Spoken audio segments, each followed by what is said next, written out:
Have you ever stopped to look around at the institutions governing your life and just wondered why they actually exist? Right, like the really permanent ones. Exactly. The supposedly unchangeable things in our world.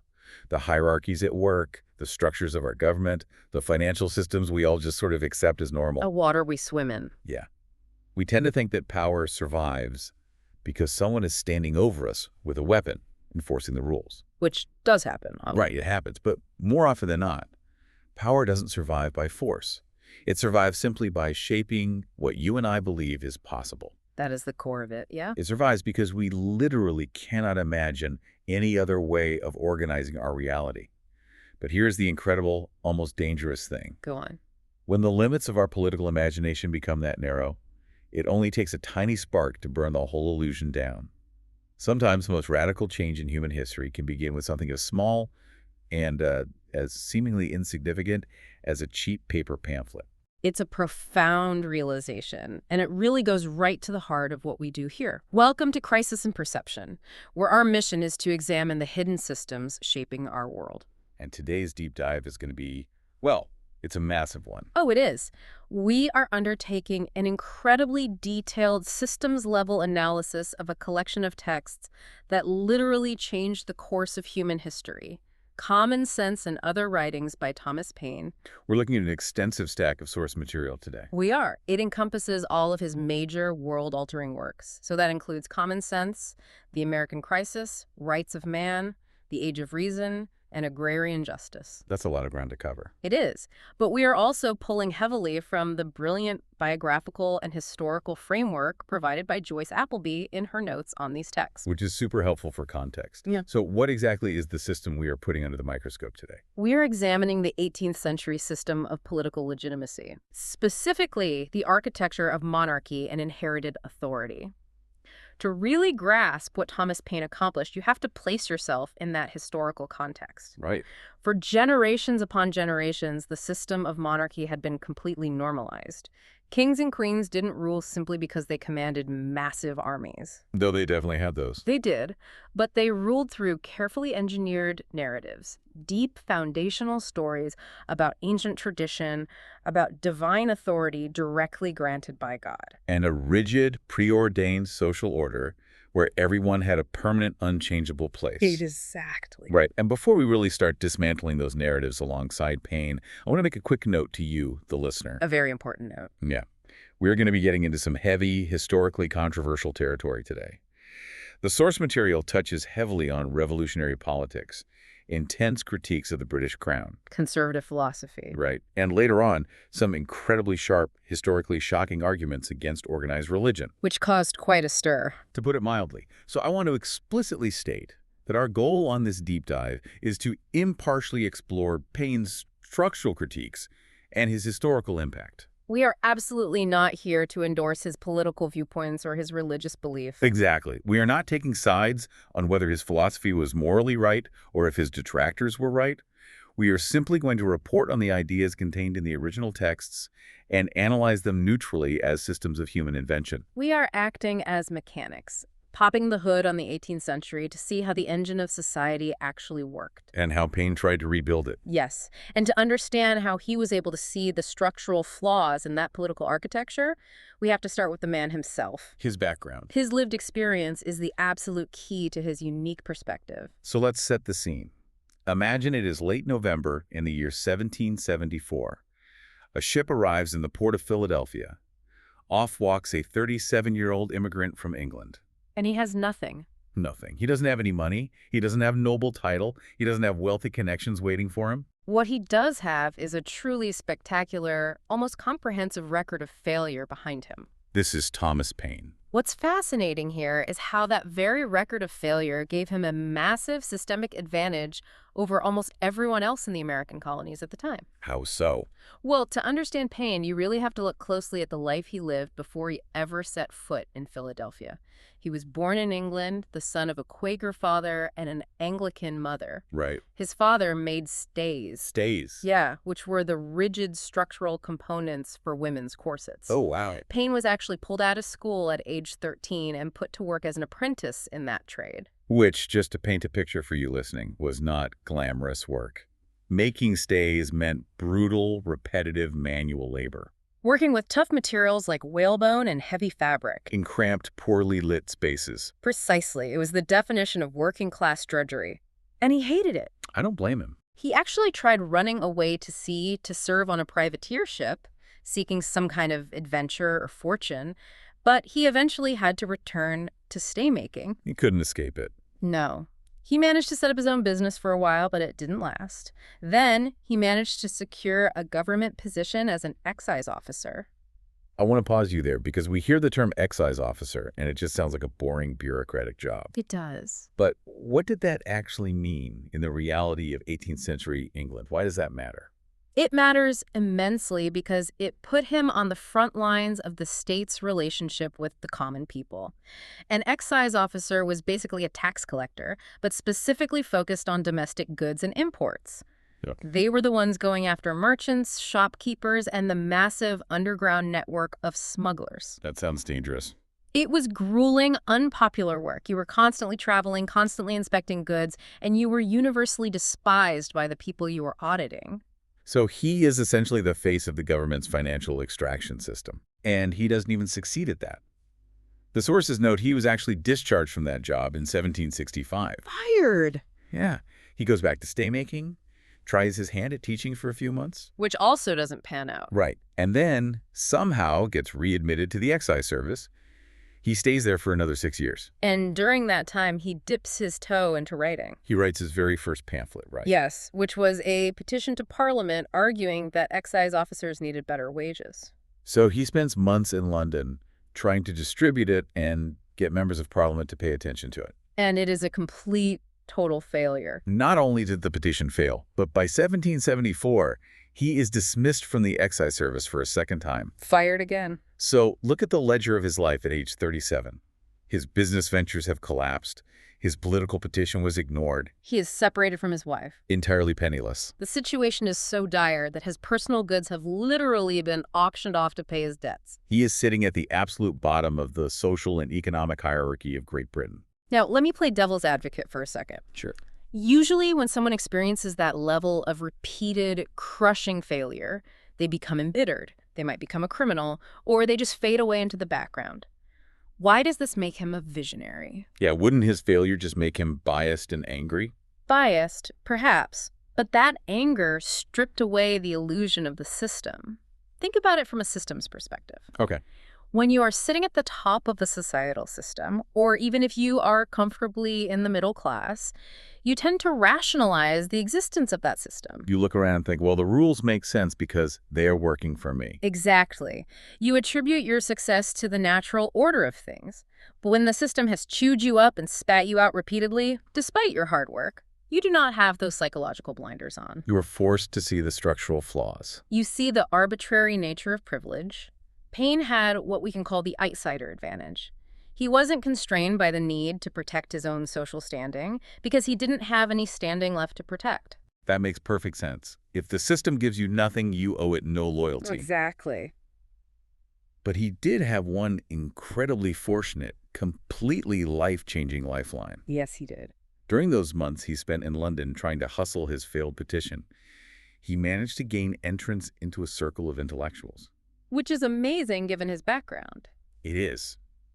Despite his lack of formal education, Paine was a voracious reader. He had a deep, self-taught interest in science, mathematics, and mechanics. He even attended lectures at the Royal Society. And it was in this intellectual circle that he met a man who needs no introduction, Benjamin Franklin. The relationship between Franklin and Paine is one of the most fascinating intersections in history. It really is. Benjamin Franklin was acting as a colonial agent in London at the time. He was a massive figure, famous across Europe as a scientist and a statesman. And he meets his down-on-his-luck former tax collector. Engages him in conversation and recognizes some raw, unpolished talent. Franklin actually gives Paine a letter of introduction, suggesting he immigrate to Philadelphia. Yeah. In the letter, Franklin describes Paine as an ingenious, worthy young man who might be suited to work as a clerk or an assistant teacher. Let's really dig into the contrast between these two men, because the source material by Joyce Appleby makes a brilliant point here. They are two self-taught men from very similar backgrounds. Operating in the same era, But they approach the system of society in completely opposite ways. It is a brilliant case study in operating systems. As Appleby notes, both Franklin and Paine were the sons of artisans. Both were pulled out of school and apprenticed in their early teens. Both were largely self-taught, insatiable readers. And crucially, both were deeply interested in the new Newtonian science of the era. Wait, before we move on, you mentioned Newtonian science. For those of us who haven't brushed up on our 18th century history of science lately, what exactly does that mean in this context? And why did it matter to their political views? Yeah. It's a vital connection. Isaac Newton's discoveries about physics, gravity, and laws of motion fundamentally changed how intellectuals viewed the universe. Because before the Newtonian revolution, the universe was often seen as mysterious. Driven by the arbitrary, unpredictable will of God or the divine whims of kings. Right. But Newtonian science proposed a universe governed by observable, rational laws of cause and effect. It suggested that the universe was a giant, rational mechanism. Exactly. If you could understand the gears of a clock, you could understand time. If you could understand the gears of society, you could fix its problems. Both Franklin and Paine internalized this mechanical, rational view of the world. Okay, so they shared this scientific worldview, but their approaches to the social hierarchy could not have been more different. Franklin was the ultimate insider. He was. He had arrived in Philadelphia decades earlier and worked tirelessly to fit himself into the existing social order. He cultivated wealthy patrons. He intentionally acquired refined personal habits to appeal to his social superiors. He wanted to outshine everyone in knowledge and enterprise, absolutely, but he wanted to do it from within the established ranks. He optimized himself for the system. Exactly. Franklin's strategy was optimization. Paine's strategy was disruption. Paine was fundamentally opposed to the system itself. He had endured the physical hardships of being a corset maker, the dangers of being a seaman, and the humiliation of being a low-level tax collector who couldn't even afford to live. He was predisposed to rage against the privileges and the preferential treatment accorded to the aristocrats and the great men of England. As Appleby points out so clearly, Franklin strove to fit into the social order, while Paine raged at its inherent injustices. So, armed with Franklin's letter, Paine arrives in Philadelphia in November 1774. And he walks into a colonial environment that is already a powder keg. For over 8 years, the colonies have been resisting British regulations. New taxes like the Stamp Act. Severe trade restrictions. The First Continental Congress has just met. The tension over taxation without representation is thick in the air. But here is the critical systemic intervention. Paine didn't arrive as a politician. He didn't come to run for the Colonial Assembly. No, he came, found work as an editor at the Pennsylvania Magazine, and approached the crisis as a writer. And that choice of medium is where we see language used as a structural intervention. To understand how radical his writing was, you have to look at how political debate was traditionally conducted at the time. The prominent men of the colonies, the wealthy gentlemen and lawyers, they were debating the nuances of the British Constitution using the highly specialized language of classical republicanism. Could you break down classical republicanism for us? What did that actually sound like in practice if you were sitting in a tavern or reading a newspaper back then? It was an elite, highly academic discourse. When the founding generation debated politics, they constantly referenced ancient Rome and Greece. They talked about the civic virtue of the Roman Republic. They quoted Cicero. They obsessed over the delicate theoretical balance of power between the king, the House of Lords, and the House of Commons. And they viewed political participation as something reserved for men of property and classical education. Because only those men supposedly had the virtue and independence to make sound decisions. It sounds like an incredibly closed loop of communication. Basically, if you didn't have a classical education, if you couldn't read Latin or didn't own a massive estate... you were entirely locked out of the conversation about your own future. Precisely. The language itself was a barrier to entry. But Paine realized something profound. If you want to change the system, you cannot use the language designed by the system to maintain its own exclusivity. He bypassed the elite parlors entirely. He began writing articles condemning British tyranny using clear, straightforward, aggressively accessible English. He spoke directly to the common citizen, the artisans, the laborers, the sailors. The people sitting in the taverns after a long day of work. He took the high-minded philosophical debates and dragged them out into the public square. By doing so, he used language to hack the political system, democratizing the flow of information. Which brings us to the moment where that hack completely destabilizes the system. It is January 1776.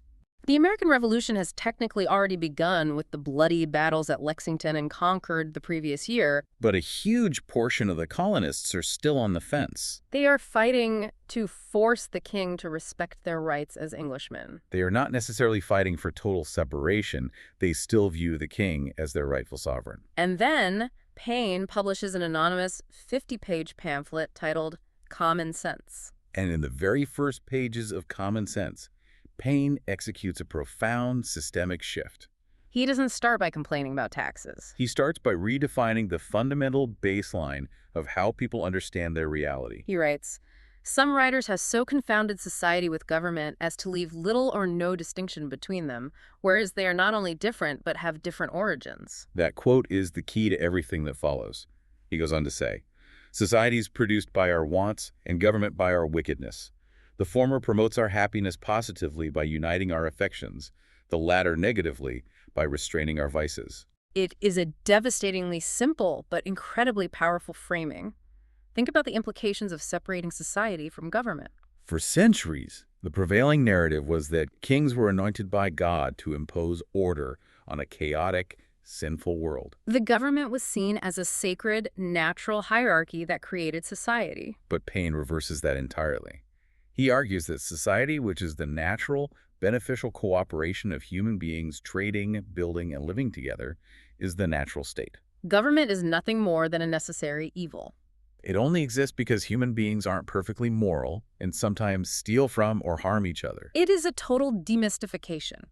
He's saying government is just a tool. It's like a homeowners association or a middle management structure. Right. It's a practical mechanism invented to manage conflict. And if it is just a human invention designed to fix a problem, then it has zero divine sanctity. It doesn't deserve religious reverence or blind obedience. It only deserves to exist if it actually does the job it was hired to do.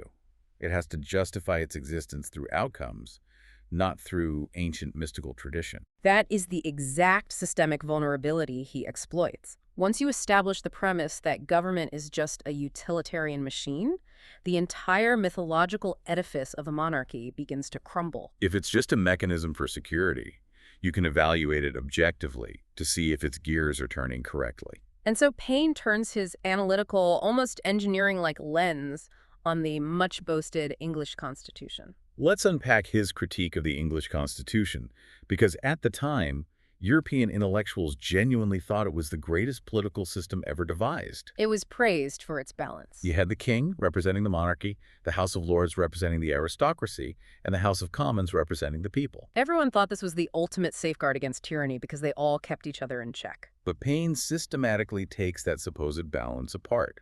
He looks at it not as a sacred text, but as a mechanical system with massive design flaws. He declares the system flawed and actually calls the idea that the Constitution is a union of three powers reciprocally checking each other farcical. He says it is a house divided against itself. To play devil's advocate here, though, didn't that system actually provide a level of stability that other European nations like France or Spain with their absolute monarchs completely lacked? Yeah, was Paine just ignoring the practical, real-world benefits of that balance just to make a philosophical point? It's a fair question, but Paine's argument is that the stability was an illusion bought with corruption. And the underlying logic of the system was inherently contradictory.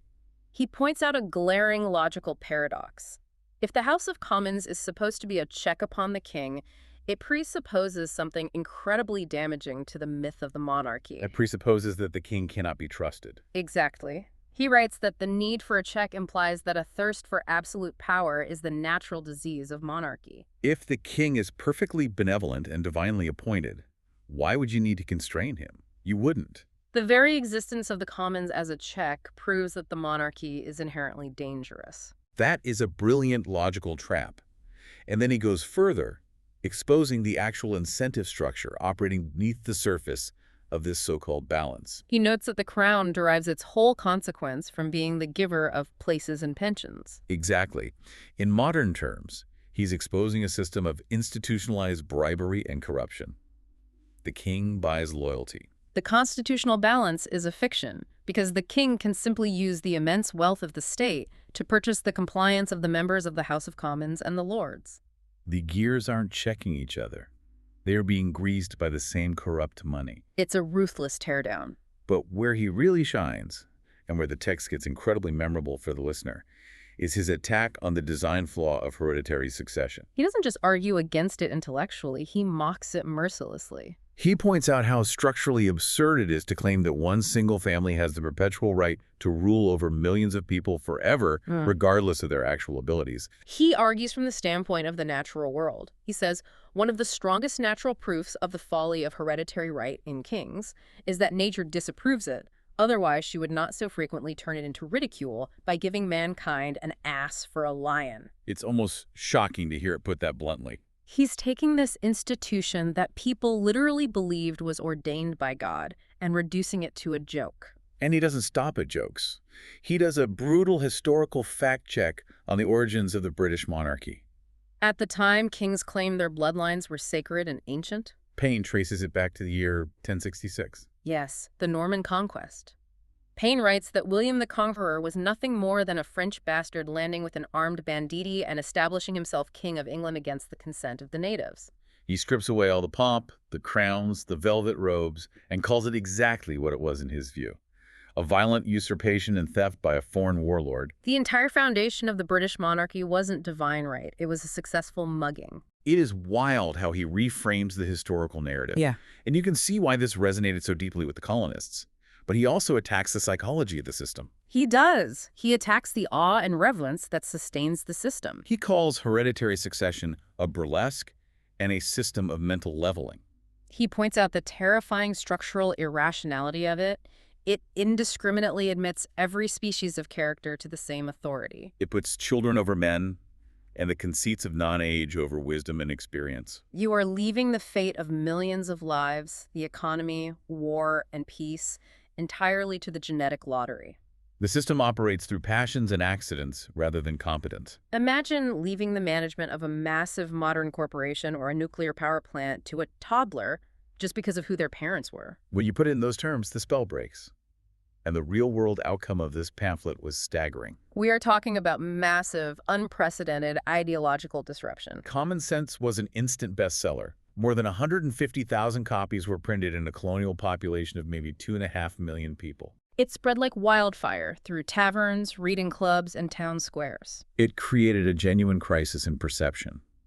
Before Common Sense, the debate in the colonies was about how to fix a broken, abusive relationship with a legitimate parent state. Paine forced his readers to see that the parent state's authority was not legitimate at all. It was just a badly designed human invention that was failing to do its job. And once readers accepted that narrative, the legitimacy of the entire system became negotiable.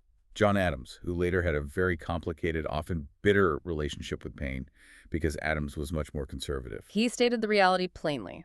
History is to ascribe the American Revolution to Thomas Paine. By changing how the colonists perceived the architecture of authority, Paine fundamentally altered what they believed was politically possible. That actually makes me wonder about what happens after the war. Because tearing down a king with a brilliant pamphlet is one thing, but you still have to build something in its place. The American Revolution happens. The colonies win. And it's worth noting here that Paine didn't just write Common Sense and walk away. During the darkest, most brutal days of the war, when the Continental Army was retreating, freezing, and on the verge of total collapse, he wrote the American Crisis Papers. He's the one who penned the legendary words, "These are the times that try a men's souls." Washington actually had that text read aloud to his troops before the Battle of Trenton to boost their morale. But after the war is won, the underlying systemic problem remains. Yes, the fundamental requirement of any society. The need to justify political authority persists. The system must adapt. You have removed the king, but you still need a structure to make laws and resolve disputes. The system adapts into republics. And in the late 1780s and early 1790s, the world's attention shifts back across the Atlantic to France, where another massive revolution is unfolding. Paine actually travels back to Europe during this time.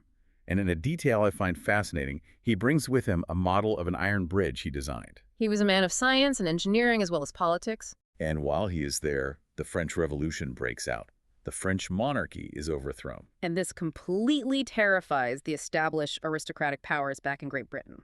This brings us to his 1791 and 1792 work, Rights of Man, which he wrote as a defense of the French Revolution and as a direct aggressive attack on a very famous English conservative thinker named Edmund Burke. The intellectual feud between Paine and Burke is legendary, and it represents a classic clash of fundamental operating systems. Edmund Burke had written a widely read, highly influential book called Reflections on the Revolution in France. To understand Paine's counterattack, we really need to break down Burke's argument because Burke was not a fool. He was articulating the core philosophy of conservatism. Please do.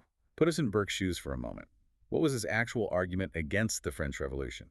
Why was he so horrified by the idea of starting over? Burke's system was built on precedent, tradition, and the idea of a continuous, binding contract across multiple generations. Burke viewed society not as a machine that you can just take apart and reassemble, but as a complex, living organism that had evolved over centuries. He believed that the political arrangements, the compromises, and the institutions created by our ancestors contained a deep, inherited wisdom that no single generation could fully comprehend. Therefore, he argued that the social contract wasn't just between the living. It was a partnership between those who are living, those who are dead, and those who are yet to be born. By that logic, he believed that the English people, through past agreements made centuries ago, had essentially surrendered their right to violently overthrow their government or choose completely new So government. if I'm hearing you right, Burke is basically saying our ancestors figured out a system that keeps us relatively safe and civilized. Yes. You, the current generation, do not have the right or the wisdom to tear it all down just because you think you have a better theory, because you might accidentally destroy the very fabric of society. Precisely. Burke valued prejudice and tradition as repositories of human wisdom. But to Thomas Paine, who had just helped overthrow a king based on the idea of universal natural rights, Burke's argument sounded absolutely insane. He thought Burke's reverence for the dead was completely irrational and tyrannical. He focuses intensely on this concept of posterity. He attacks the idea that dead generations should be allowed to govern the living. Put yourself in the listener's shoes. Why should people who have been dead for 300 years dictate the laws we live under today? Paine's counterargument is incredibly sharp. He calls Burke's premise a usurpation. He states unequivocally, man has no authority over posterity in matters of personal right, and therefore no man or body of men had or can have a right to set up hereditary government. He is asking a fundamental systemic question. By what right can we take rights away from people who don't even exist yet? It is a powerful assertion of the autonomy of the present moment against the crushing weight of history. Paine argues that every age and generation must be as free to act for itself, in all cases, as the ages and generations which preceded it. The vanity and presumption of governing beyond the grave is the most ridiculous and insolent of all tyrannies. That is such a mic drop moment. But Paine wasn't just tearing down Burke's love of tradition. He was actively designing an alternative system. He brings that mechanical, scientific view to society again. He writes, "The Revolution of America presented in politics what was only theory in mechanics." If we pull back and look at the broader implications, Paine is viewing representative government as an information processing system. He argued that the old governments, the absolute monarchies, and the isolated aristocracies were structurally built to exclude knowledge. He says, government by monks who knew nothing of the world beyond the walls of a convent is as consistent as government by kings. Explain that connection. Why does a king intrinsically lack knowledge? Because a king is isolated. A king raised in a palace, surrounded by sycophants, completely insulated from the struggles of commerce, agriculture, and daily life, cannot possibly possess the vast, diverse knowledge required to understand the needs of an entire nation. The monarchy is a system with a single point of failure and terrible data inputs. Right, but a representative Republican system works completely differently. By electing representatives from all over the country, from the farming towns, the port cities, the frontier. And bringing them together in an assembly, you diffuse knowledge throughout a nation and then drop back to a central point. You are gathering data from the outer edges of the network to make informed, rational decisions at the core. Exactly. It's a distributed network of intelligence versus a centralized, isolated node. And because of this open flow of information, Paine argues that mystery in government is completely unnecessary. In a representative system, he says, there is no place for mystery, nowhere for it to begin. The reasons for laws, the debates over taxes, the diplomatic decisions, they must all be public and explainable to the average citizen. Which means he viewed the secrecy, the complicated rituals, and the pomp of the old aristocratic regimes as a deliberate scam. He called it political popery. It was an artificial complexity designed solely to blind the understanding of man, making the public believe government is a mysterious, magical thing that only the elites can handle. Purely to justify extracting excessive revenues and taxes from them. It is a brilliant critique of institutional gatekeeping. He is saying they are hiding behind velvet ropes, confusing legal jargon and Latin phrases so you won't realize they are just picking your pocket. But Paine doesn't stop with just political structures. Once you have this analytical tool, this way of seeing the structural incentives of society, you can apply it to anything. Which brings us to another massive shift in his thinking. In 1797, he published a major treatise called Agrarian Justice. This text is arguably one of his most visionary works.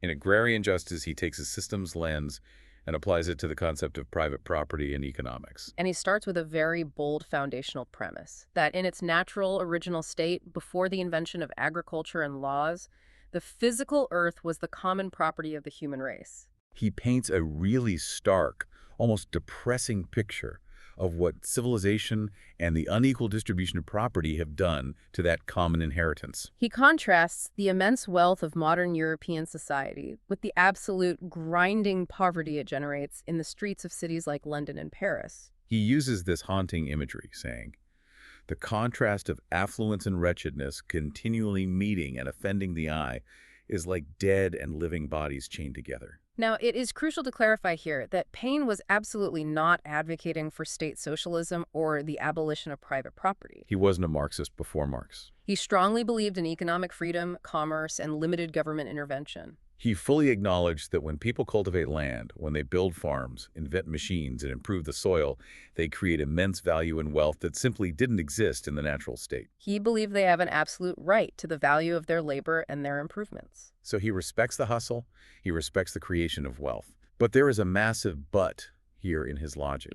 Yes, the but is that by creating a legal system of exclusive private property, civilization had displaced a massive portion of the population from their natural inheritance. The earth itself, the physical land, the water, the natural resources, it belonged to everyone originally. Therefore, Paine argued, those who hold the land as private property owe a debt to society for monopolizing that original natural resource.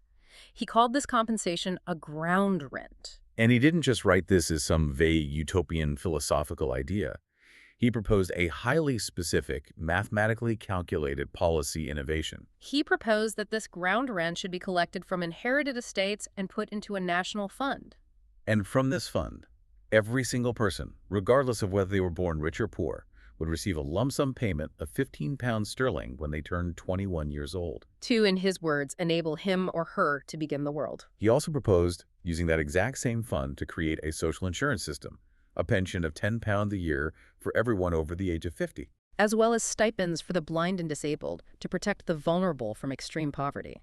It is widely recognized by economists and historians as one of the very first fully articulated proposals for what we would now call a universal basic income, or UBI, combined with a social security system.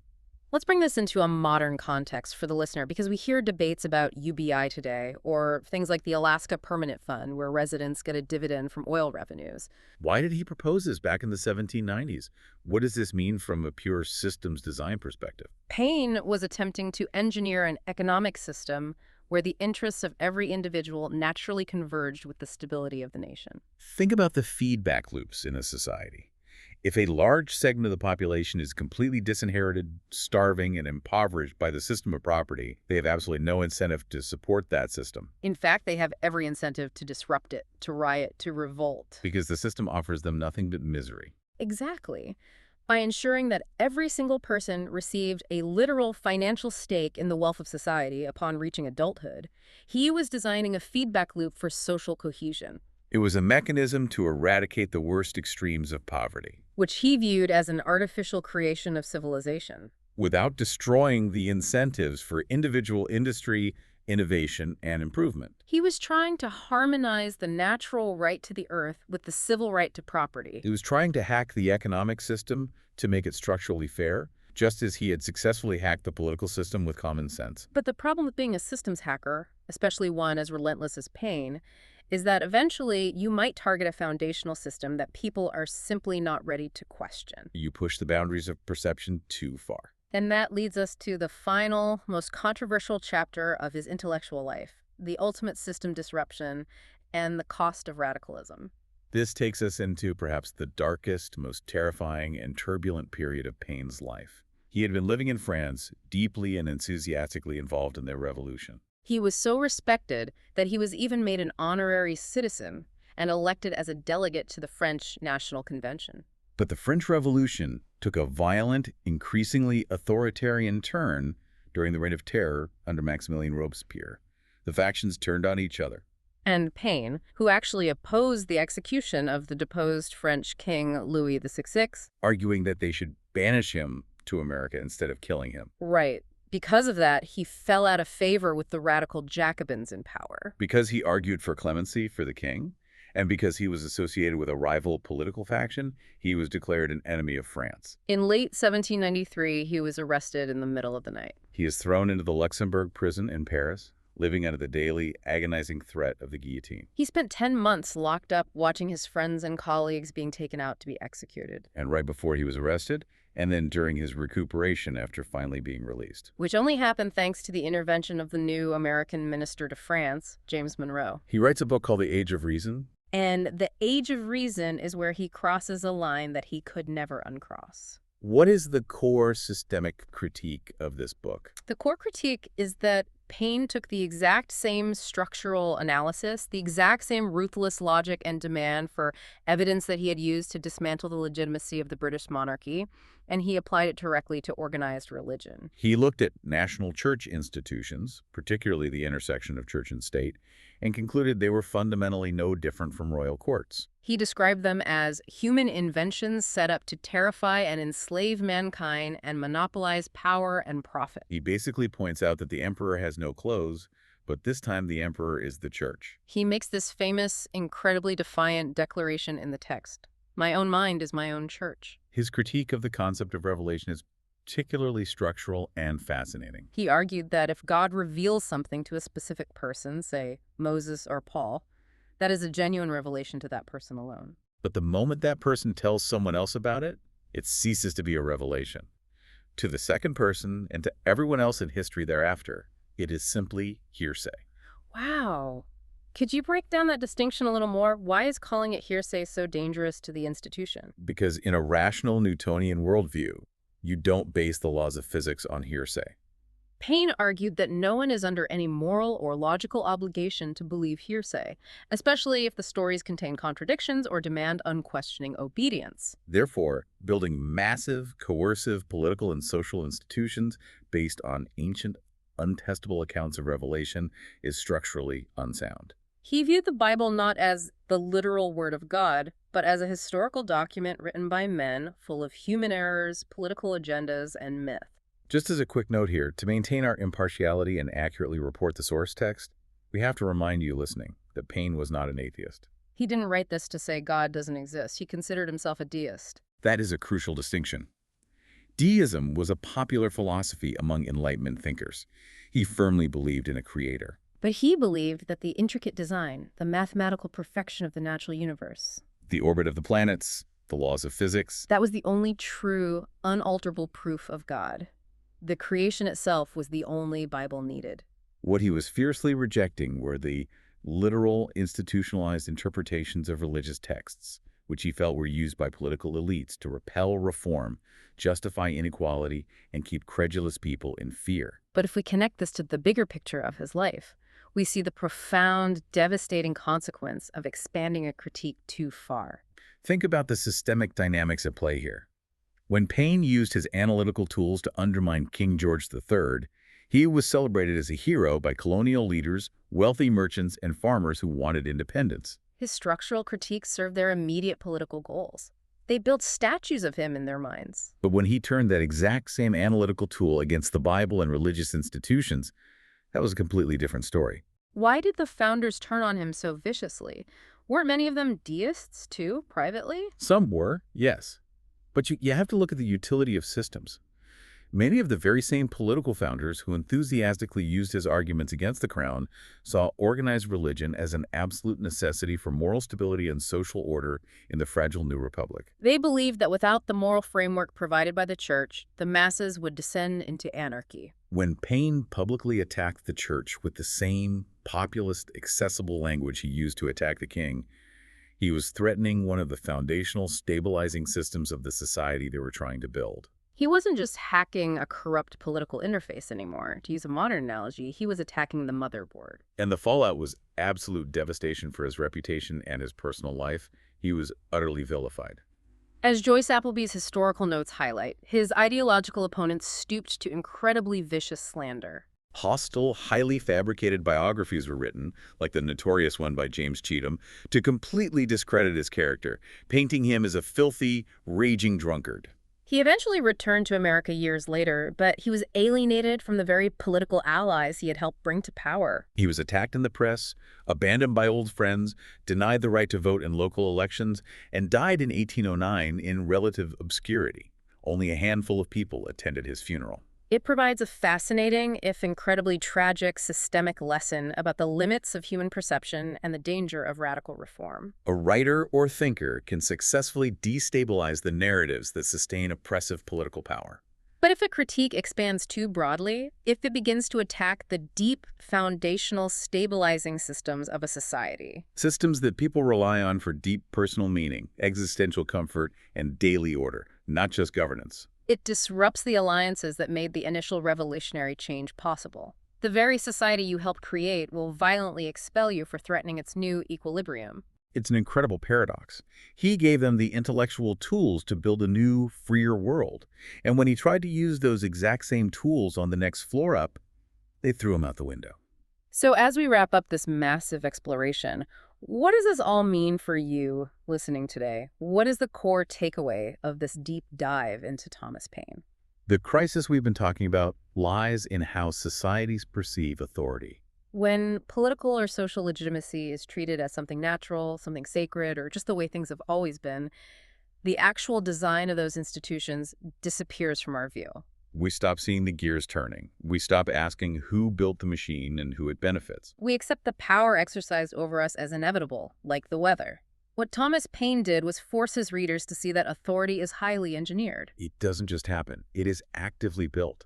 It is constructed through historical narratives, through financial incentives, and through institutional design. And once that structural layer becomes visible to you, the whole world looks fundamentally different. All political and social systems, whether from the 18th century or the 21st century, appear less like permanent, unchangeable hierarchies handed down from above. And more like evolving human inventions embedded within larger social systems. And because they are human inventions, they can be questioned, they can be redesigned, or, when absolutely necessary, they can be completely replaced. Exactly. The limits of political imagination only exist as long as we remain blind to the architecture of the systems around us. That is beautifully said. Thank you for joining us on this exploration. Just a reminder, Crisis in Perception examines how systems shape belief and how better tools help us see clearly. This project is free and publicly accessible. If you'd like to support the time, tools, and research behind Crisis in Perception, you can become a supporter on Patreon. For a shorter visual overview of this topic, see the mini explainer linked in the description. If you enjoy this kind of systems-level analysis, please like, subscribe, and comment with books or topics you'd like us to explore next. I want to leave you with a final thought to mull over as you go about your day. Thomas Paine looked at the kings and lords of his era and saw nothing but breathing automatons propped up by a manufactured myth of inherited superiority. As you look around at the institutions governing your life today, whether in politics, in the technology sector, or in global finance, what modern forms of authority are you accepting as natural or inevitable, simply because you haven't yet seen the architecture of their invention?